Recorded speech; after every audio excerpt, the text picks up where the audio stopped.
Just a moment, please. I just remembered something here.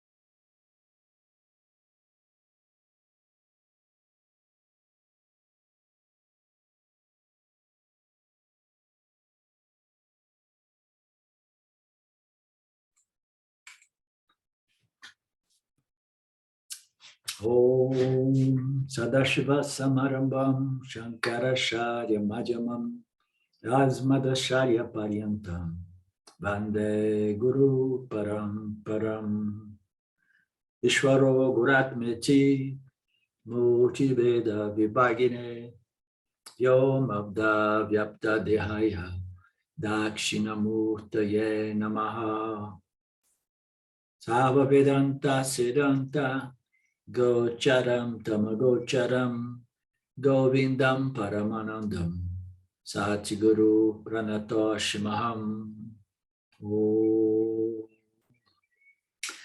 Om Shanti, Shanti, Shanti. Om Namaste. Welcome. We are entering right now the 5th chapter of the Panchadasi, which takes us into the meaning of the great sayings, the great statements, the great mantras, the great declarations at the end of the Vedas, okay? So, and it says the meaning of the great sayings, the language of experience, duality. So it's the language of experience is duality. So what is the language used by Vedanta, by the Upanishads? So in the general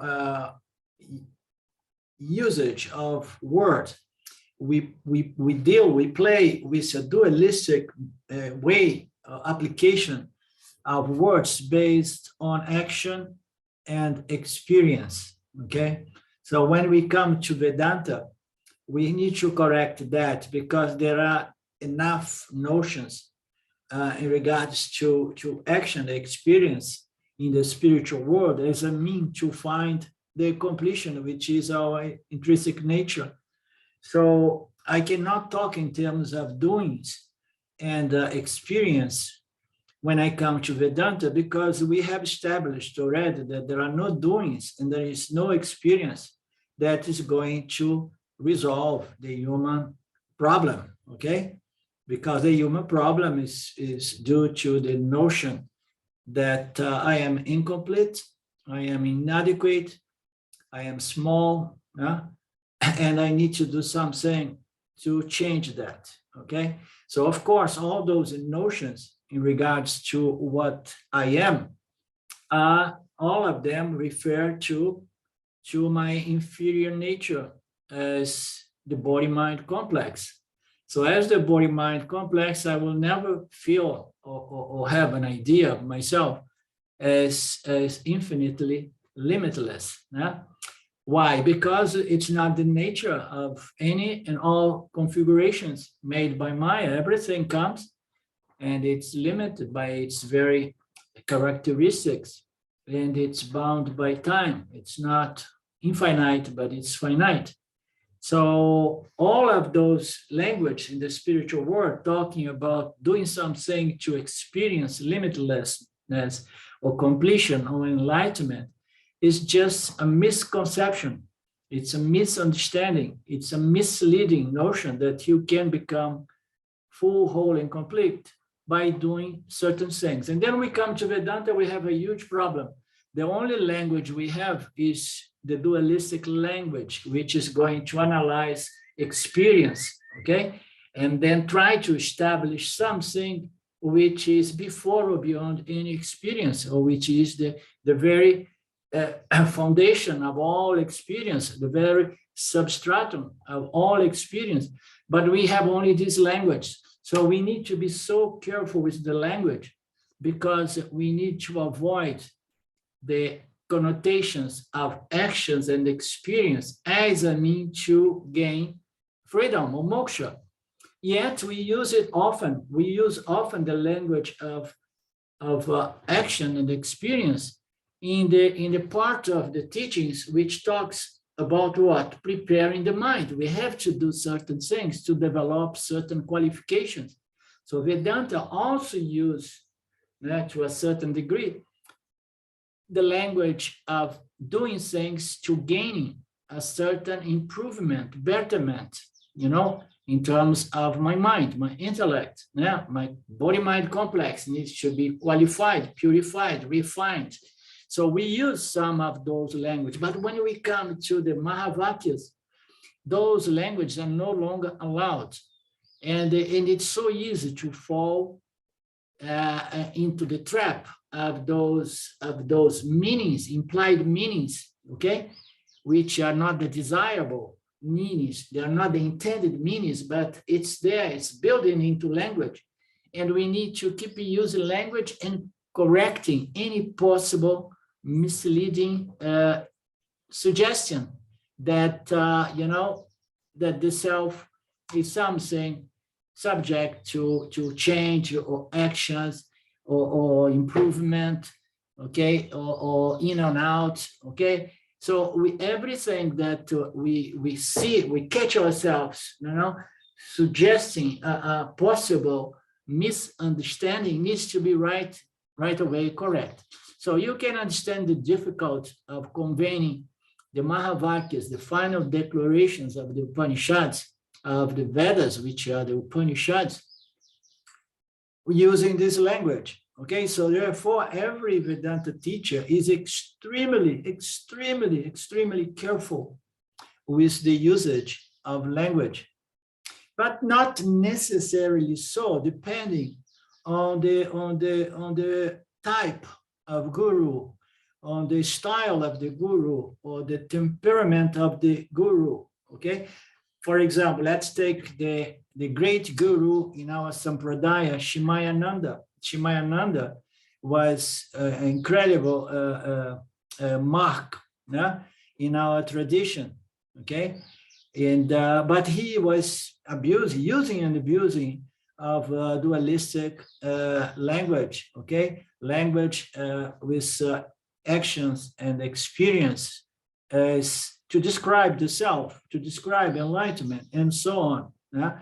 So as some of you probably heard me saying, so one time talking to Ramji, I asked him about that and asking him, yes, so I have purchased some of Shimayananda's books, but it's a little confusing because of his language. And Ramji said just like, yes, so he used to say that he knew he was doing that, but he knew what he was doing, and he was doing it for a certain purpose, and the purpose was to make Vedanta more attractive so that the crowd from yoga would come closer to the Upanishads, you understand? So we see the teachings of Vivekananda and some other Mahatmas, in our family of traditions. They may be here and there loaded with such notions, which has a much greater appeal. When we teach Vedanta based on the language of identity, okay? The language of identity, the language of knowledge and identity. So it feels to most people to be a little bit dry. And in general, there's not have much of appeal, okay? So I have met in Tiruvannamalai, where Mark is going, some people teaching, giving satsangs through that high season there, and pretending to be a Vedanta teacher, but not really, okay? So it's just like you are consciousness and this, and you are free, and but you have to do this and this because you have to feel this and that way in order to be enlightened. So you see it all over the place.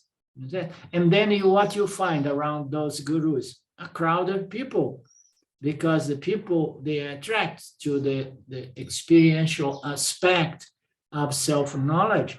which, as I put, is just a bonus, okay? It's not the real thing, because any feel-good experience is bound by time. By nature, it has a beginning, a middle, and an end, okay? It is in the nature of every mental experience, emotional experience. So we don't want that which is here, now, and not then, present. We want to know something which is different from experience something, because knowledge is something that is not subject to changing or beginning, middle, and end. Knowledge, once it's known, is that which is always good and always available. And self-knowledge has incredible power, because it's a knowledge of something that is so simple that once properly retained, integrate in our lives, it's there at our disposal, and again in the background of the mind, to neutralize all the ups and downs which are common in Mithya experience, in Mithya world, especially during Kali Yuga. So this knowledge has incredible power, but the real thing is not the feel good. The real thing is not the mental, emotional strength, although that bonus is the motivator for us to search and seek self-knowledge. We want to have self-knowledge. Why? I mean, first of all, because we are lovers of the truth, okay? We want the truth in regards to what I am, what this universe is, what this intellect is. I want to know what the heck is it, and what am I doing here, and so on. So this is the truth seeker. Is more interested in the truth than removing pain or emotional suffering, you understand? But as a bonus, the emotional trouble or pain is going to be gradually dismissed or removed or canceled, okay? But we are not doing that just to show to the world that I feel good at all times and I am this and that. No, I want to know the truth, okay? So, of course, a teacher of Vedanta, if we present the teachings more or less in the way I present, is not very attractive to the crowd, okay? And this is a fact, and that's one of the reasons Swami Dayananda departed from Shimayananda, because somebody has brought to his attention that Dayananda was not teaching the absolute traditional Vedanta. And somehow he was inclined to go with the traditional in spite of not being as attractive, you understand? So it all depends on what we want to do. So you want to have impact on most number of people, a large number of people, or you want to work with very few people, stay to the final teachings without any distraction in any, round and round and round, around the feel good and the experience and the transcendental and this and that. So having said so, Vedanta is a language, use a language of knowledge and identity rather than action and experience, okay? So it is a question of knowing something, and it's a question of claiming my identity as this something, which of course is not a thing. So let's see here, after this introduction, how this text goes about. Here is a statement of identity, the consciousness in the Creator and all living beings, the consciousness in God, in the Creator, and the consciousness in all living beings is limitless. Therefore, my consciousness is limitless, okay? So it's a very straightforward statement that does not question or does not ask or does not inquire into the nature of consciousness. It's just say that consciousness is the very foundation of this apparent reality. And this consciousness is the foundation of the creator and the creature and the creation. Everything is consciousness, okay? And it is limitless. And then what is the consequence? What is the byproduct of such a statement? Okay, so if the consciousness of the creator, the creation, and the creature is limitless consciousness, okay, so my consciousness must be as well limitless, okay? So, but then it creates a problem, because when I say my consciousness, I take my consciousness to be what? To be my mental, emotional structure, my mind. But we know that when we say my consciousness as a good Vedantine, we are not referring to the mind or intellect. We are referring to pure, limitless consciousness. If everything, if Ishvara is pure, limitless consciousness, if the world, the inert universe, here it does not say, it says all living beings, okay? Ishvara has consciousness, Jiva has consciousness, both of these consciousness are reflected consciousness, and then it leaves aside the inert world. But even the inert world is made of consciousness, okay? And so everything is consciousness. Therefore, my human experience, my human mind, my human consciousness, it is limitless in its very fundamental nature, okay? So the Upanishads makes this statement. This statement is all around the New Age and the Neo Advaita circles, although I have been away from those circles for more than 10 years. I don't know what they talk about nowadays, but on my days as a seeker, 10, 20 years ago, there was this statement that all there is consciousness, and you are that consciousness, that Nisargadatta Maharaj and many others used to say.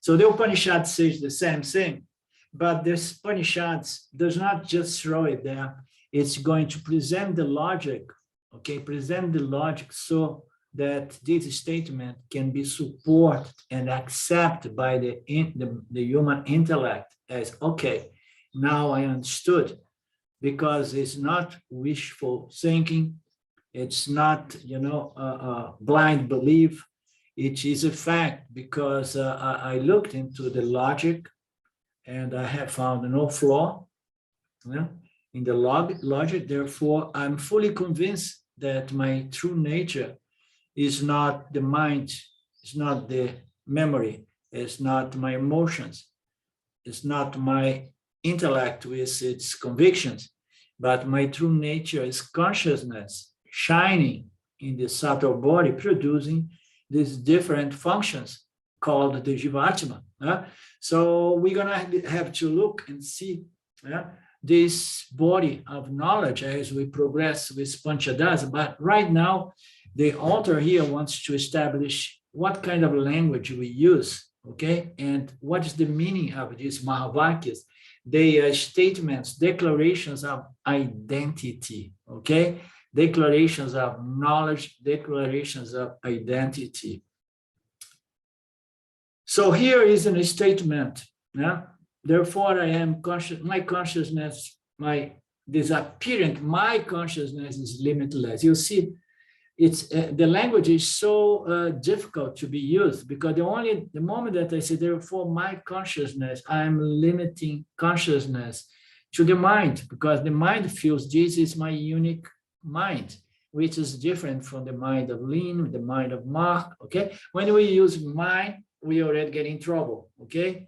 When we say the consciousness is there in Ishvara and all living beings, so it says that consciousness is in Ishvara and in all living beings. Again, we have a problem there in the mind. Subconsciously, we start thinking that consciousness is a byproduct of the living beings, okay? It's just originating by or from the body-mind construct, okay? Consciousness is coming out of the creator. Ishvara is the source of consciousness. No, consciousness is of the nature of Brahman, one without a second, but it manifests itself as pure sattva, pure knowledge, the sattva, yeah, the chit aspect of consciousness is going to manifest as the pure knowledge we'll call pure sattva or Ishvara, the Lord of this universe, that power that intelligently projects, sustains, and destroys every configuration from moment to moment, okay? Following its very perfect laws. So we have this problem that right away is evident with this first statement of identity. So the ostensible meaning of this statement reveals the fact that all conscious beings share the same consciousness, okay? So here we have an implied meaning, okay, a proposed meaning or apparent meaning, say that that all conscious beings share the same consciousness, okay? And this is a fact. This is, by the way, the intended meaning, okay? That all living beings, all sentient beings share the same consciousness, although the word share presents us with some potential difficulties, as if consciousness could be shared, as consciousness is sharing itself. Any verb is going to bring us into trouble. You understand, Mark? So, Marco, so any verb or preposition is going to give us some potential confusion, okay? Consciousness is not sharing because consciousness is actionless, it's akarta, okay? Every being is there soaked in consciousness because every being is consciousness. Ishvara is consciousness. Even Jagata is consciousness. This is a language of identity, but if we say only that, we don't really do a good job in facilitating this, this assimilation in most people. Yeah? We need to use this difficult language instead of staying like, you are that, you are that, you are consciousness.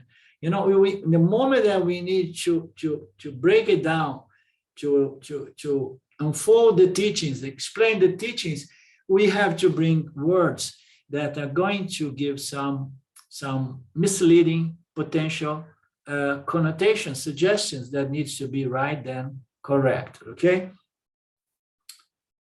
So the word in, however, may create the impression that inanimate objects are not consciousness, insofar as there are two categories of then the word in is going to give an idea of consciousness is there, okay, in the living creatures, in Ishvara, in all jivas, in the insect, in the vegetable life. But how about the mineral rain? Okay, how about the earth? How about the inert objects? Consciousness is in there as well, because even though it does not shows as sentience, when we look into a tree, if we really observe it carefully, we see that it's alive and it's somewhat responding to its environment, okay? But when we look at a rock, a stone, we don't see any response. There is no sentience there, okay? So you don't see the chit aspect of existence. But since we are smart Vedantins, we know that the very fact of a stone, enjoying the non-dual existence of Brahman, it means that it does as well enjoy the non-dual consciousness of Brahman. The only thing is that it does not contain enough sattva to become a sentient being, okay? So the word in, however, may give an idea that, okay, consciousness is everywhere, but it's not in the stones I have in here, okay? Now, consciousness is everywhere, and the sentience that we see in the living creatures, in the body-mind complex of all jivas, is not in, okay? It's not in. It's somehow, it is something altogether different from in and out, but we could say that the jivas, somehow they appear within the scope of consciousness. And as I like to put some time, and consciousness somehow, every time it pervades a subtle body, it produces, it shines with sentience, with life, living creatures, okay? So you see, it's not that it's in. Consciousness is the background, okay? It's the foundation of everything. And then once you bring some things in, some constructs with subtle body, consciousness is going to be visible. Consciousness is going to be observable, okay? But if it's not visible in a stone, it does not mean it's not present. It just means that there is not enough sattva in that construct to produce a subtle body, a reflecting medium, okay? So the word in may give us a misleading understanding that in the case of the inert objects, consciousness is not in. So again, consciousness is not in, is not out. Consciousness is not in Claudio. Claudio is in consciousness, therefore consciousness is going to shine as Claudio's human mind, human consciousness, okay? So the question is, Claudio's human mind, human consciousness, is it different from Marcos' human consciousness, okay? Yes and no. If you take reflect consciousness to be consciousness, and if you take it to be the ultimate reality, we'll say no. The human consciousness is distinct from construct to construct. But if we understand that the same light that we receive from the moon is fundamentally the light coming from the sun, you understand? And then when we see that the moon is illuminating our nights, our full moon nights, we can have the certainty that the full moon night is being illumined by the sun, not by the moon, okay?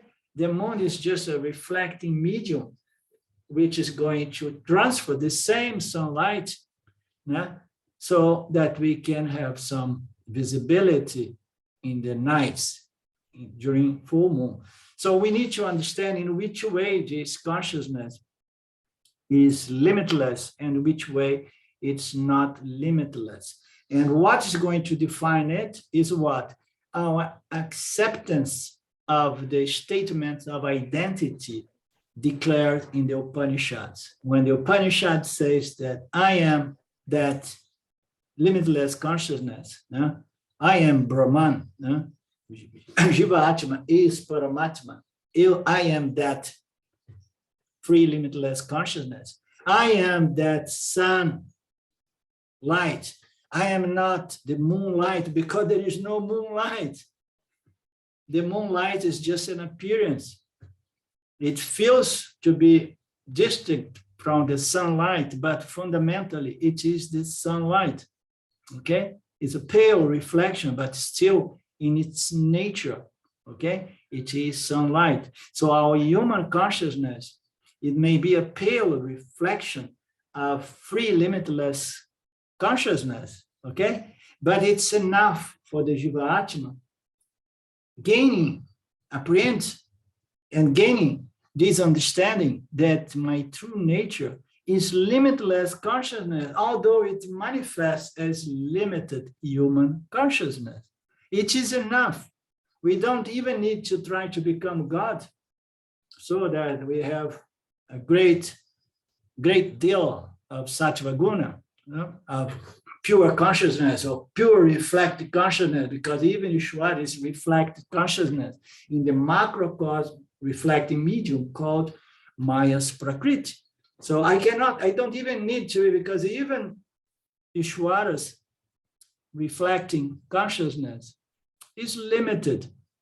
It's limited and it's dependent on the reflecting medium, okay? So what I need is to have a little bit of refinement, purification of mind, so that I can understand that although this reflect consciousness is a pale sample of my true nature as full, infinite, limitless consciousness.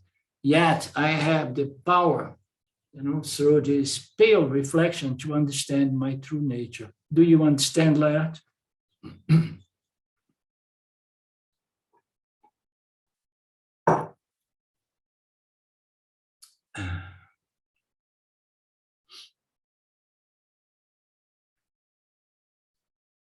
We need not worry about this problem of the language. However, because Vidyaranya has already established the experience, the existence aspect of inert object is identical with consciousness. That problem is immediately correct. Why? Because most of us have understood already that Sat and Chit, okay, existence and consciousness, okay, are the two wings of the same bird. Is the two sides of the same coin. It's just two aspects of Brahman. Okay, so if we establish that the inert universe is Brahman, and then we know that consciousness is there as well on different, reflection, on different configurations. Okay, but it's there. It's configured with more tamoguna. In the case of the inert object, it's configured with a little bit more sattva guna in the case of the plants, a little more sattva guna in the case of some animals, and even more sattva guna in the case of our best samples of human beings, because the worst samples may not be a good example of the dominance of sattva guna.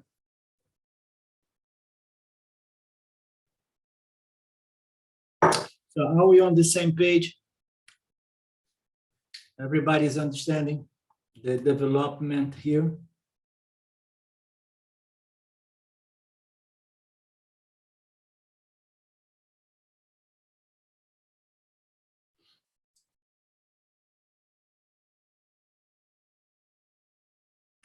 Okay. The word in may also cause another doubt. Does consciousness reside in the body, or does the body reside in consciousness? We have already established that. Claudio resides in consciousness, so to speak, because he is soaked in consciousness. Therefore, he can exist as a conscious being. If it was not from the foundation of consciousness in which he soaked in, he would not experience his human consciousness. So consciousness is not a byproduct of the body-mind. Consciousness is the very ground or foundation of the body-mind, without which the body-mind is just that element. If consciousness resides in the body then would be a superior principle, and consciousness the inferior principle, because this inferior principle would contain consciousness.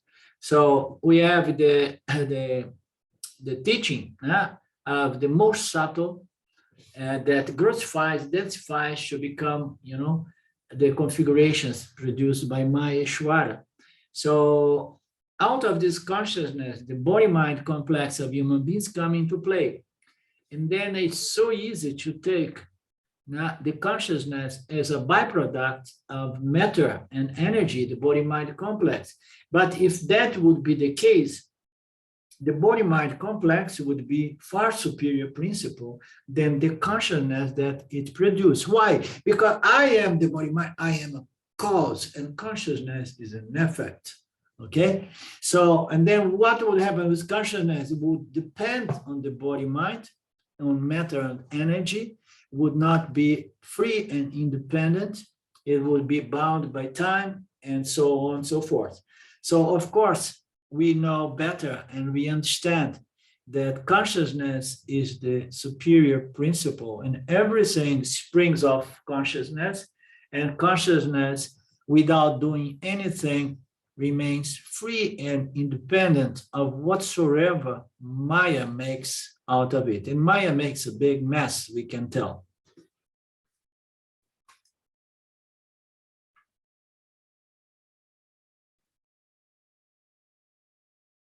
Okay. So in this case of this language, we have two meanings. The ostensible meaning of in the living beings, consciousness is there in the living beings, should be rejected in favor of another meaning, okay? And what was the meaning? The meaning is, I mean, if we would have to correct again and again the text, we would say that consciousness is within, the body-mind is within the scope of consciousness, and not consciousness is in the body, but the body-mind is within the scope of consciousness. We need to reverse and be careful with our language and say that consciousness, the human consciousness, exists within limitless consciousness. For example, we say that the tree is in my vision. In this case, my vision is the superior principle, and the tree is the inferior principle, insofar as the tree does not exist for me apart from my perception of it. Okay, we are not going to enter into the implied meanings of this statement. Okay, that so the world exists because I see, or I exist because the world is. No? So we don't go into those philosophical discussions. But here we are talking in terms of my vision is superior from what I see, insofar as the tree does not exist apart from my perception to myself. My perception is going to validate the existence of this tree, okay? So what is the superior? My reflect consciousness, because it's what illumines and reveals the world of trees and all other objects. So my reflect consciousness is a reflector that illumines and reveals the names and forms of all objects around the Jivatmas. The first statement of this commentary says that all conscious beings share the same consciousness. It means that consciousness has the ability of sharing, of distributing itself, which is not the case.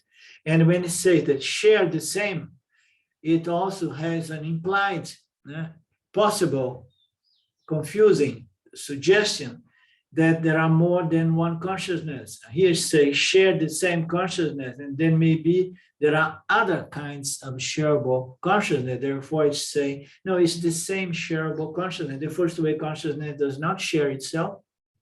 It's the nature of consciousness to shine, to produce the world, okay? Every time Maya comes into operation without doing anything, consciousness as this akarta, actionless principle, produce the world without doing anything, okay? It does not share, and it's not the only shareable consciousness, because the only shareable consciousness implies that there must be in some other universe other shareable consciousness, okay?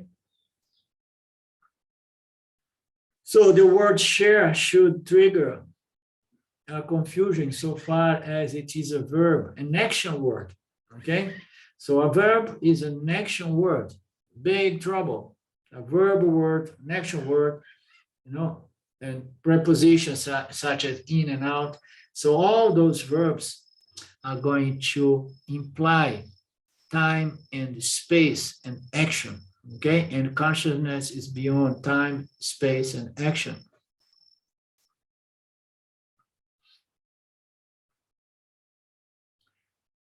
Consciousness does not do anything. Therefore, it does not create the world. It does not share itself. Prepositions are also problematic and dangerous. The verbs, okay, the words of actions are very dangerous to describe consciousness, because consciousness is actionless. So any verb is going to apply what? Action. Verbs are going to imply that something is being done, something is happening, okay? Action is taking place. The verb is there to say what kind of action is taking place. So they are not good words, but how can we create a sentence without using a verb? And then we have to remain with the basic statement. Even the Mahavakyas, they have to be worked out, sorted out. We need to remove those very few prepositions, or and then replace this the literal meaning of the declaration and extract the intended meaning of the declaration. Okay, so that's why we get to understand why we need a teacher as well, because language is going to mislead any and everyone who try to study the Upanishad without the help of the teacher. Okay, because the language is a dualistic language with a lot of prepositions and verbs.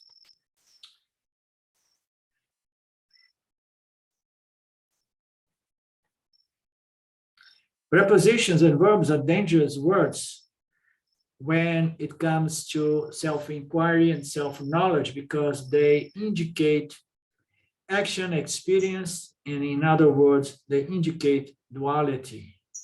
It is possible to use verbs, which are action, experiential words, and prepositions, relationship words, to reveal non-duality. Actually, it's by the dualistic language that we can reveal non-duality. This is the trick here. We don't have any other language.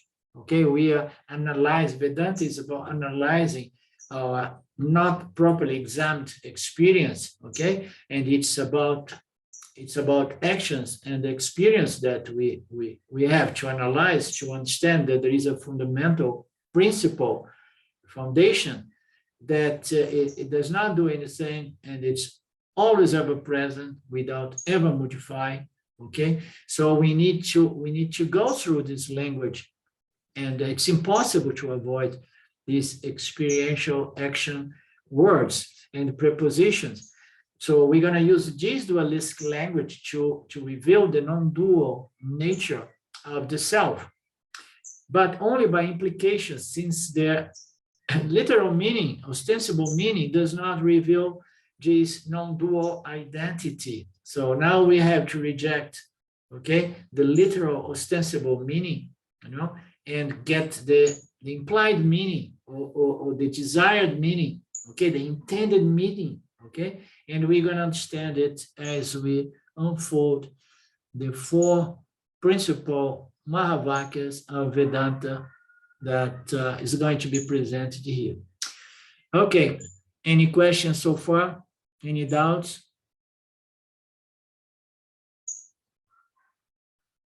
The language of identity, non-duality. The Vedanta teachings that prepare the mind for the revelation of non-duality are called avantara, vakyam. But this, the final chapter of the discrimination section of Panchadasi, is an analysis of the four Mahavakyas. Okay, let me close my window because we have someone coming to satsang here.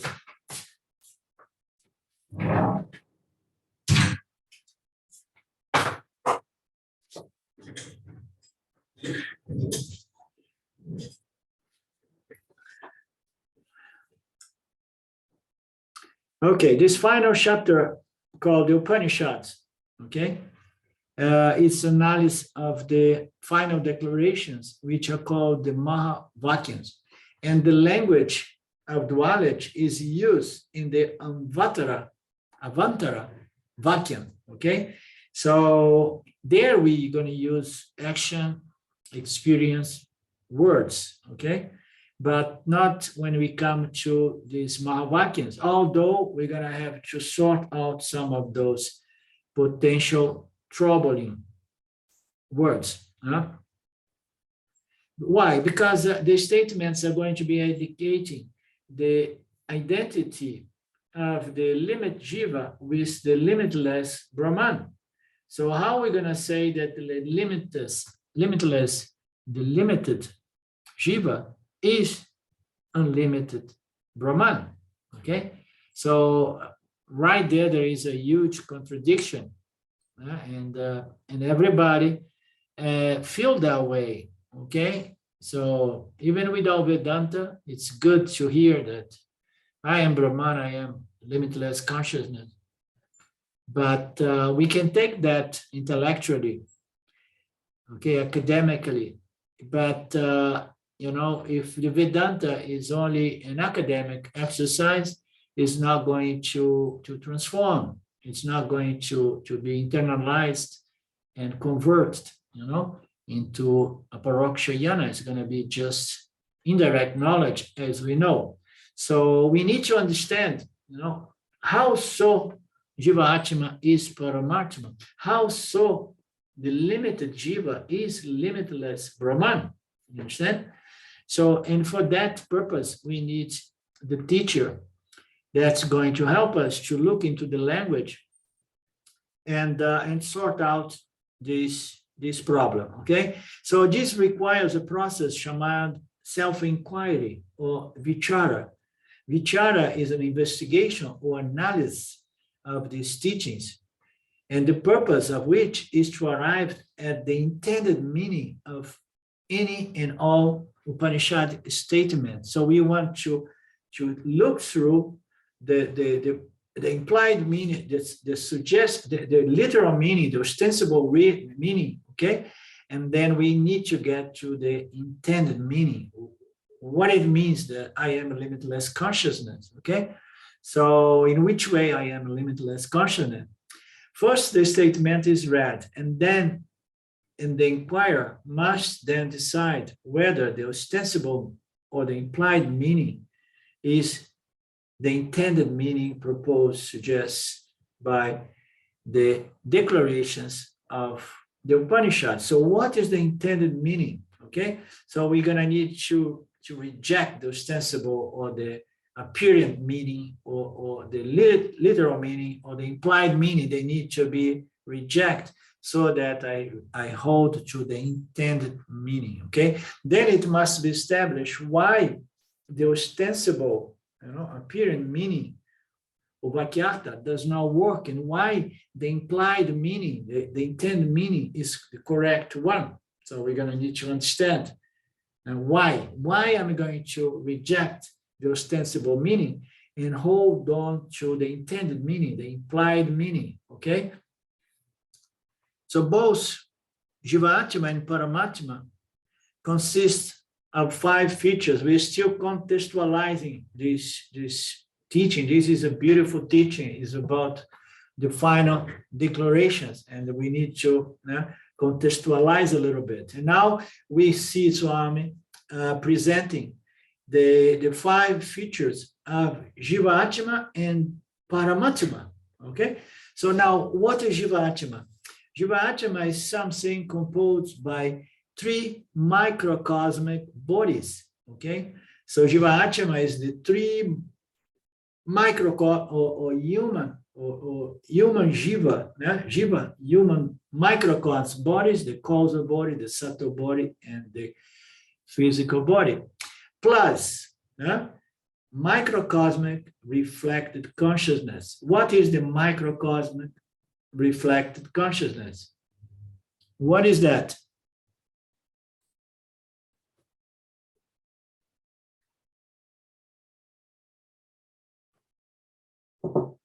So we have 5 features. Jiva-Atma. Yes. Sorry, you say the microcosmic or the macrocosmic? Microcosm. Yeah, micro. The micro. Okay. No, you ask what is the microcosmic consciousness, right? Yeah, reflected consciousness. The microcosmic is the Jiva-Atma, no? Yeah. Right. It is reflected consciousness. We are talking about the 3 bodies, and within or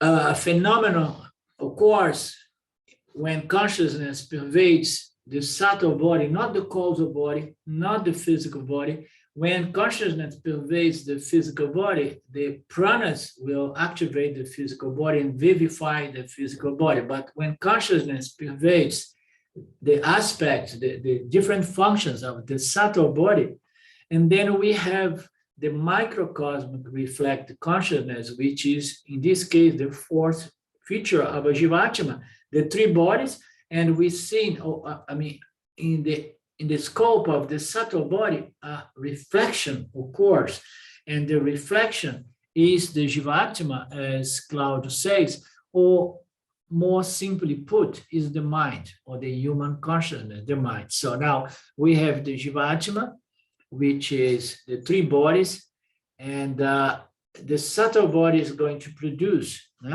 once it is formed and pervaded by consciousness, since consciousness pervades everything, it's more on the side of the subtle body to develop those qualities on which sentience, human sentience, is produced out of the blue, out of no action on the part of consciousness.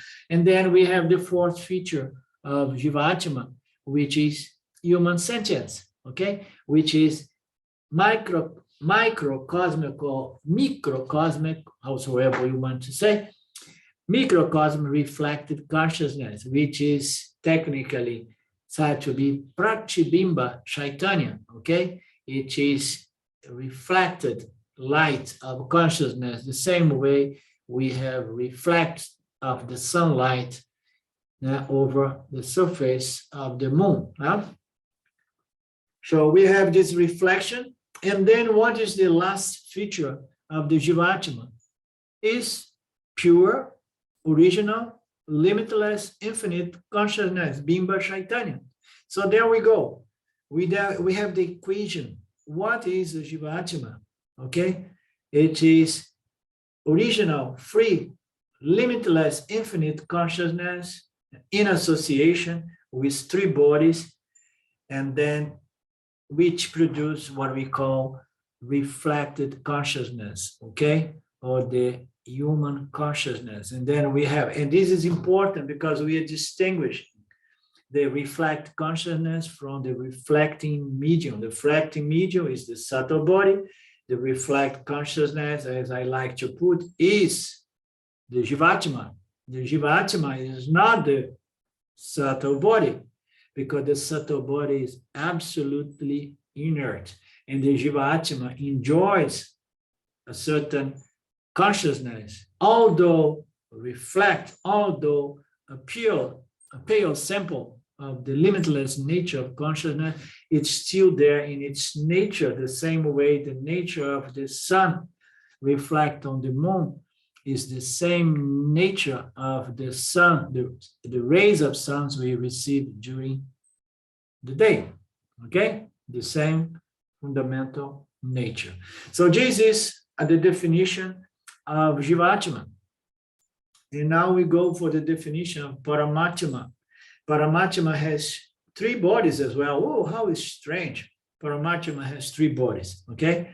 So we are talking about the macrocosmic causal body, which is Maya, and then Maya is going to produce this reflection within consciousness, and then we're going to have the microcosmic mental universe, the subtle body of the universe, and then the macrocosmic physical universe, as we call Jagata, manifest as the cosmos, the universe, okay? So it says here the Paramatma also expresses itself not only as the Jivatma, but it expresses itself as the macro causal body, the macrocosm reflects consciousness, and the Maya, and the pure original consciousness, the Bimba Chaitanya. So now we have Paramatma has three macrocosm bodies, and pure original consciousness, okay? So, and it is not talking about reflected consciousness, because if it would say plus reflected consciousness, and then it would be referring to Ishvara, okay? Ishvara is what happens when consciousness shines within or pervading the macrocosm reflecting medium called Maya's Prakriti, okay? So here now it presents Paramatma with three macrocosm bodies and pure original consciousness. Pure original consciousness cannot be reflected. Okay, Pratibimba, macrocosmic, on the macrocosm level is what produces what? Ishvara. Okay, Ishvara would be the microcosm, the reflection of pure, limitless consciousness. Are we on the same page with me? Any doubt?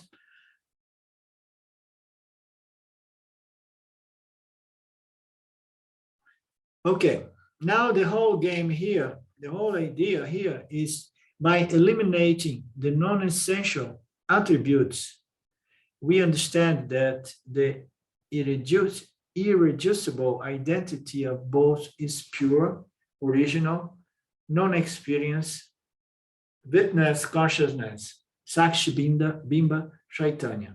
So now the idea here is to eliminate the non-essential attributes. Okay, so the way we go about extracting the intended meaning is by rejecting, okay, or eliminating the non-essential attributes. So what are the attributes of the Jivatma in this case? So it has as the attributes, he has three bodies, and then he has reflect consciousness, and he has original consciousness. It is a cocktail of original consciousness, reflected consciousness, and the three bodies. Okay, so what is the non-essential attributes and what is the essential attribute? So the non-essential, of course, is that which may be present now, but not present later on. Okay, so reflect consciousness may not be present when we are in deep sleep. Okay, the physical body disappears as well in deep sleep. Okay, we're going to be there with the causal body. The causal body also disappears in some other circumstance, okay, such as pralaya. But the bottom line here is that there is something that is the essential nature of the Jiva-Atma, okay, which is totally free and independent, whereas the other aspects, the non-essential attributes, they are not free and independent. Everything, every one of those features depend on consciousness, okay? Are we on the same page? So we need to eliminate the non-essential so that we can understand that which is the essential nature of Jiva-Atma, that we cannot be further discriminated or reduced in terms of identity, okay?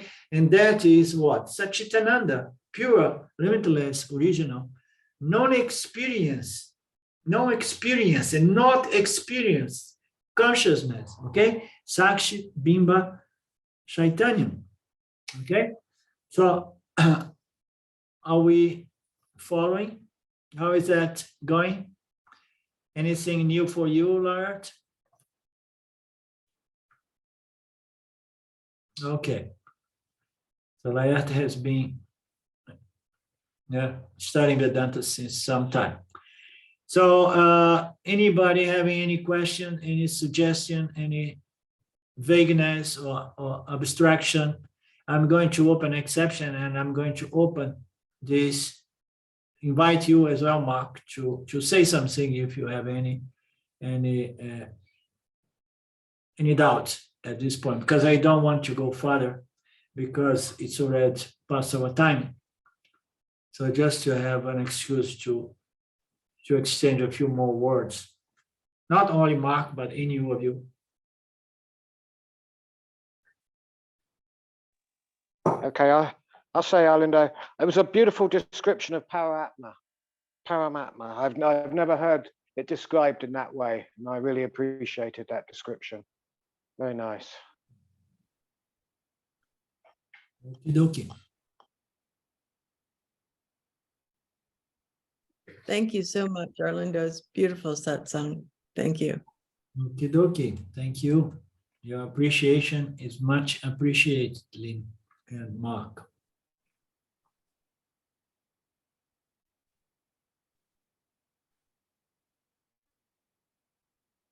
Okay, so next Thursday, we go back to our Drisha. And then we're going to be ending that soon. And then we're going to go for twice a week Panchadasi, as Sylvia has suggested. I got the impression that everybody was happy about that arrangement. Okay, Claudio, so you are silent. You're going to remain silent until our next class. Thank you all. Namaste.